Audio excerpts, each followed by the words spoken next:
নমস্কার বন্ধুরা, আজ আমি বাঁধাকপির ঝাল রান্না করব খুবই সহজ পদ্ধতিতে। তো বেশি কথা না বলে শুরু করি। আমি আগে থেকে কেটে রেখেছি বাঁধাকপি, আলু, টমেটো।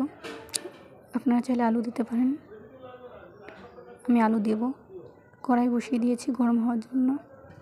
কড়াইটা গরম হয়ে যাওয়ার পরে তাতে আমি সরষের তেল দেব। আপনারা যতটা দিবেন, আমি একটু কম তেলই দিই। এরপরে দুটো তেজপাতা দেব, জিরে অল্প, একটা চিড়ে রাখা শুকনো লঙ্কা দিলাম। এবার নেড়ে চেড়ে নেব। এরপরে আদা বাটা দিয়ে দিলাম। আপনারা চাইলে জিরে গুঁড়ো, জিরে বাটাও দিতে পারেন। একটু হালকা হালকা ভেজে নেব। আমি এতে টমেটো এখনই দিয়ে দেবো, আপনারা চাইলে পরেও দিতে পারেন বাঁধাকপিটা দেওয়ার পর। একটু হালকা হালকা ভেজে নেব টমেটোর।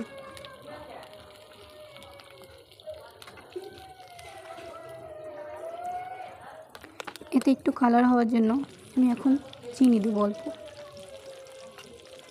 নেড়ে চেড়ে নেব। এবার একটু হালকা করে ভেজে নেব ভালো করে।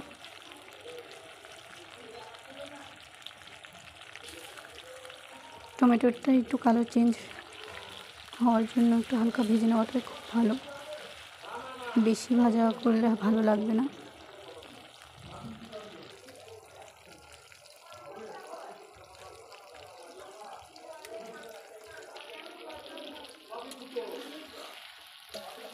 দেখুন টমেটোটা হালকা হালকা ভাজা হয়ে গিয়েছে। এরপর আমি কিছু মশলা দেব, যেমন হলুদ গুঁড়ো 1 চামচ,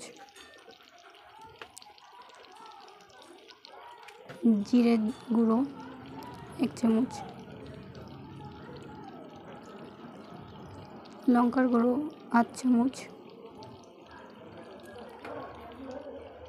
নুন স্বাদ মতো দিয়ে নেড়ে নেব। ভালো করে মশলাগুলো মিশিয়ে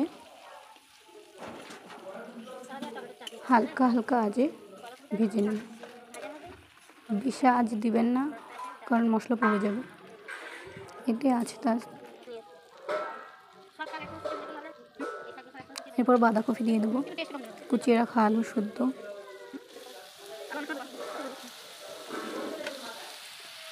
আমি নেড়ে চেড়ে নেব। ভিডিওটা বেশি বড় হয়ে যাচ্ছে বলে